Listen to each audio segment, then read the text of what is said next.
Usa ni sa mga common kaayo nga ebanghelyo nga gibuhatan sa ni siyang kanta. Kamo ang asin, kamo ang kahayag. Musugot mo nga mahimo mong asin? Kadto ra bang asawa ni Lot, kadto bang sa Sodom and Gomorrah ba? Nanagan man to sila, nya pagdahunog na giingnan sila sa Ginoo, ay gyud mo glingi ha. Sus nilingi man ang kaning asawa ni Lot, nahimong asin. Kamo, musugot mo, mahimo mong asin. Kinsay musugot, tas kamo. Nangahadlok na. Musugot mo, mahimong kahayag. Kinsay musugot, mahimong kahayag, tas kamo. Mamili, sad mo. Na, magpili man.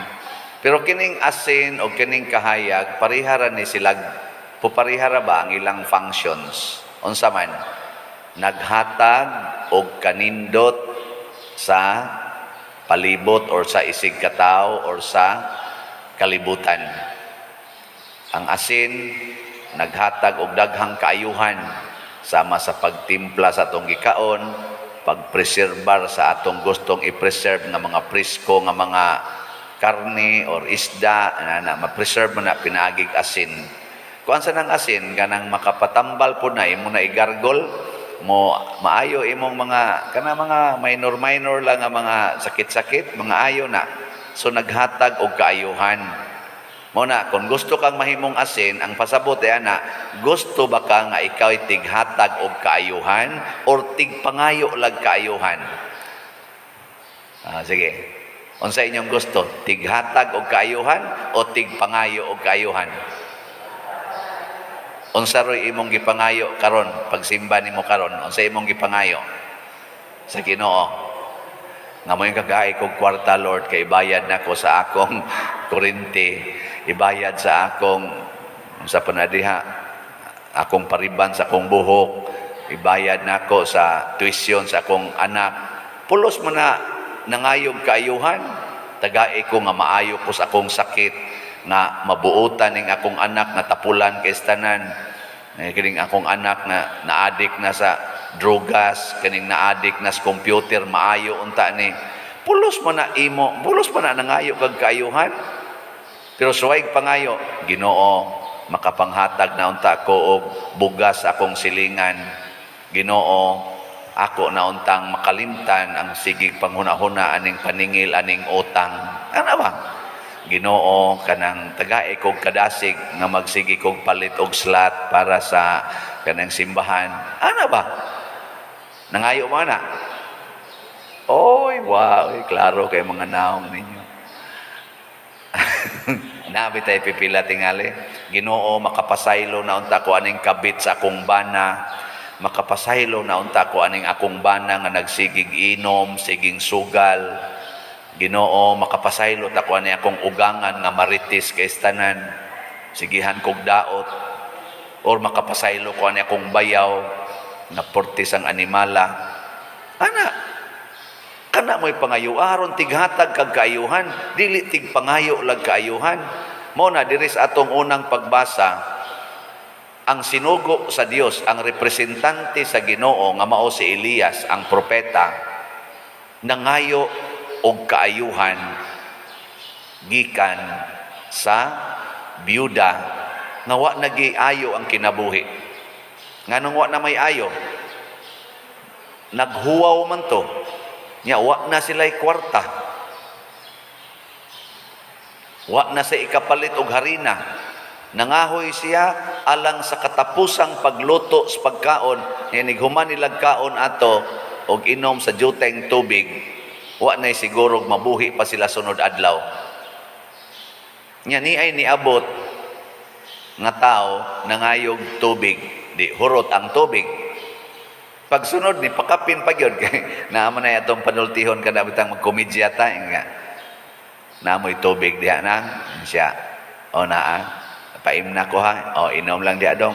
Nang dili ta mapas mo inom tag tubig niya watay kaon. Ana.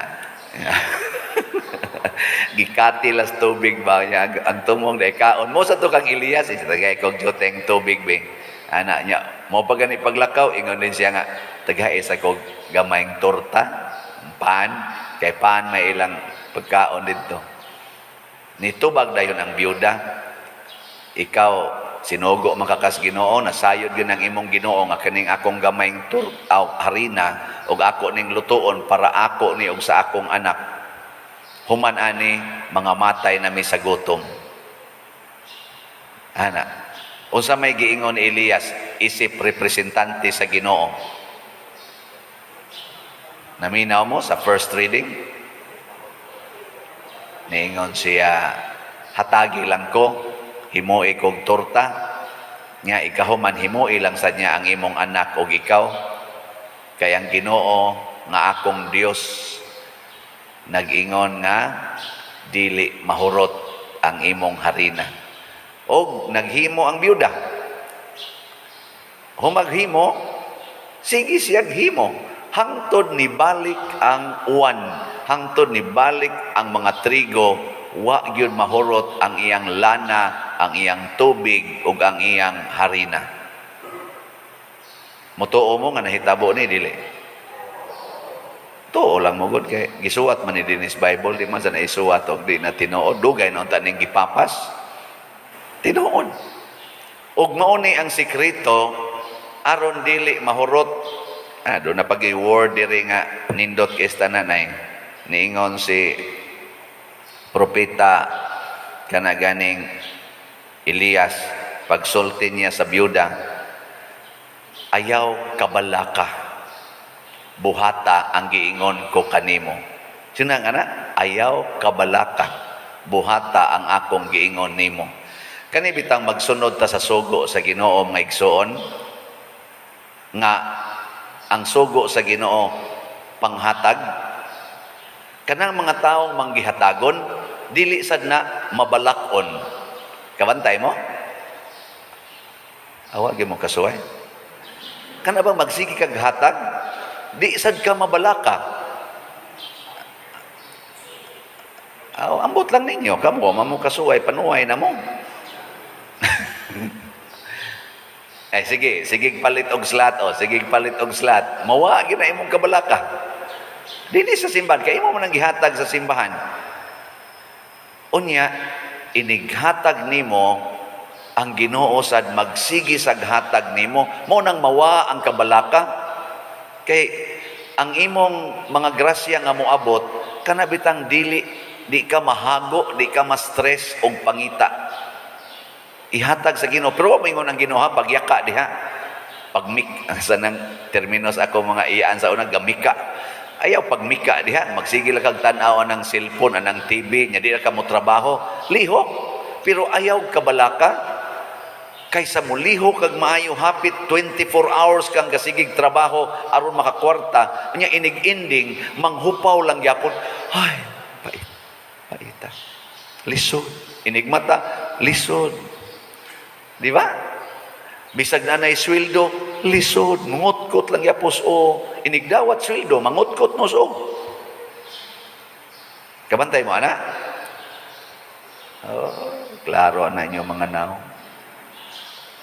Pero siging hatag siging hatag sa ngalan sa Ginoo panghatag ana nya sunda gyud ang gusto sa Ginoo ay pagsig pangayo hatag nawa di ba mahibong ka wa gyud stress ang kinabuhi bisag naa pay dako kay problema mawa gyud siya nga naman dili bakakon ang Ginoo unya siya man say tuburan sa tanan tanawa kanini ang kandila gasiga ni kani ba kani sigano so ni serve siya siyang purpose inig-aop ani niya kay nahurot na ang oil ang kandila day mo'y maproblema og pangitag oil aw kani ding suga nato mo'y maproblema og pangitag oil dili ang gi-in charge ani ang pare og kanini ang tig-in charge si Steremi mo'y mukuhag oil nya ibubo diha nya naghago din ang kandila diha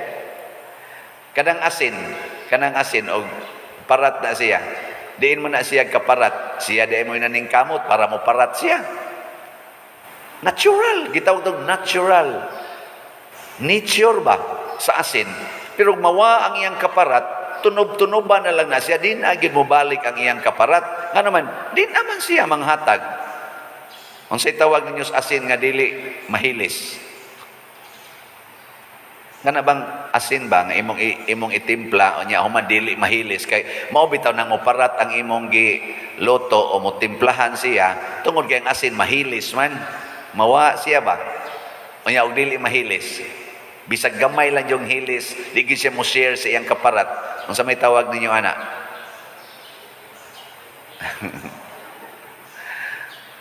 Hugaw. Bas. Uy, bas man ning atong nahug diri sa atong utan. Mura mag-asin kaputi nya bas man ay or tawas. No? Tawas gigipino. Pag ana nimo, wa man nimo para, tuwa man sad mahilis. Uy, nabuang ka diha. Tawas man na. Pero ini kahilis, asin di ay. Kay mahilis man. Di ay kausang ni share nako nga pamantingal ito. Murag naka-encounter siya ni Bishop Chupilo Kamomot ba? Istorya rin hawa ko kay Bawag tinuod ba ito. Pero ang nag-istorya ani, usaman kakatikista. Kay nahimo man sa tong head sa katikitical komisyon sa atong diocese, Bishop Chupilo Kamomot. Nya pagbisita ko no dito, gatimpla dayon og kape ang daay gay kog kape apa kutawi kog kape di kutaw day kape ang katikista diranyor na istorya sila inom dayos Monsignor pag anak ko no ni anak ni tan-aw ko no sa naong sa katikista nya ni smile nya giyarok og inom ada naday hibong siya ang giinom man tong Monsignor og diretso nga iyam tanang hinahinayon kay init man pag smile ikaw ang kuno ni giyarok bag inom di iyan nyor humana ka nyor mana day gihipos niya pagbalik niya sa kusina ang iya day nabutang iodized salt man di ay mo may nabutang niya suporti detong parata ana motong ni tan-aw di ba pait man ang kape so ay kape pait naman ang daan butangi og iodized salt di ba iginom nimo mura jud kag mukulima pero ni smile ko nos Monsignor ni smile ko no man ana nyoman giyarok ana siya ditong gahipo sa kon gahilak ngayo sa pasaylong Monsignor salamat sa ilo adyo ko nyor nasipiat kog kuan giinom niya ingon siya salamat lang pod kay doon ako'y okasyon sa pagsakripisyo. Sakripisyo giinom. Manggihatagon kay Monsignor sa iyang sakripisyo. Di ba? Kay og uban patong pare. Labi na kining gawali. Way siguro ka. Usa man imong timpla kalain paglamian ni. Igbalik dito, danghaga sa nimo katikista ka, ingon anak ka kadanghag. Napatay na. Sige na ito yung katikista. Meron tagmamatay kang pariya ka. Meron tagmamatay ka. Pero si Monsignor, manggihatagon kaayo sa iyang gugma, sa iyang pailob, sa iyang pasaylo. Nagihurot kanya ginom, gipakita niya nga, kining imong sayop, kaya ko to. Di ba? Kining imong sipyat, kaya ni nakong imnon, ladokon. Kining imong batasan, kaya ko ning kanon. Di ba na may mga batasan nga di makaog iro? Na yung mga batasan, di makaog iro.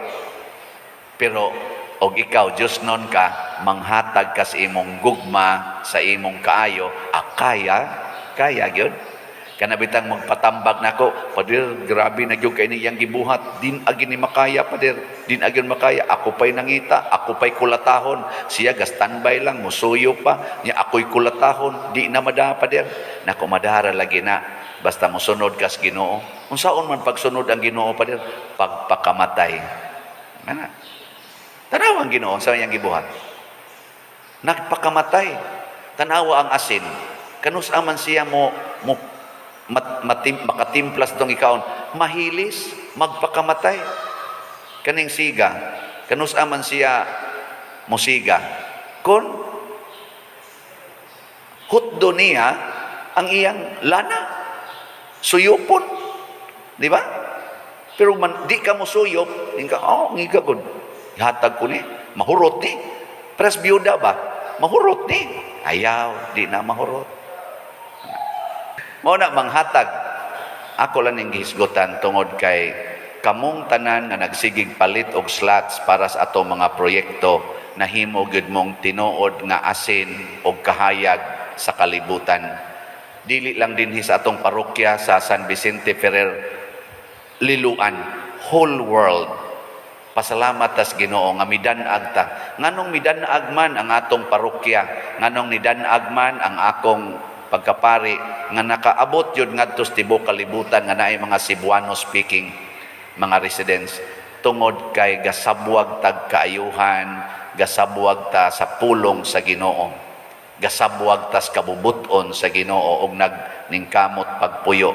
Muna si Elias nga nagsunod sa Ginoo, nakasabwag ngadto sa byuda, ang byuda nakasinati sa Ginoo ug hangtod karon gibalik-balik ni pagbasa tungod kay importante ning mahibaw-an sa tanan na kung manghatag ta ang Ginoo dili mohunong paghatag nato. Di ganita manghatag magdinaw ta, mahurot gyud ang atong kalipay, ang atong kahiusa magpunay tag gubat, magsigi tag away, mahurot sad ang atong katagbawan. Di nata makafeel nga kontento ta, magsigi tag pangita sawa diha. Mao na siya kuyaw kayo. Mas stress na kaana, magdepresyon pa ang uban, maghikog na tungod kay wa na sila ka-feel nga mapuslanon sila. So salamat kaayo natong tanan, labi na sa atong mga kaigsuonan nga siging support nato dinhi. Usa gid ni kabuhi nga timaan nga kita naghatag og kahigayunan sa mga tawo nga magdaig sa Ginoo. Kanalang kada abot dinhi sa atong mga bisita, mulingi din kanindot gyud pader, gamay siya pader imong simbahan pero cute, di ba? Nindot kuno kayo ngano man makadaig sa Ginoo tungod ni sa ginagmay-gagmayng palit-palit og slot nga nahimong nindot, nahimong makadasig. Himuon tanis ato mga silingan, himuon tanis tanan, mahimo sang nindot ang atong katilingban. Maghiusat tag panghatag og kaayuhan sa atong nasod, ang mga government officials manghatag og maayo nga simbahan, ang simbahan manghatag sad maayo ngadto sa mga government officials, pagkanindot puy-an sa Pilipinas. Kaysa magsigig away, maghinatagay anang mga kalagot, kanang panaway, kanang siging criticize, kapoy, no? Kapoy. Sige manindog ta mga tighatag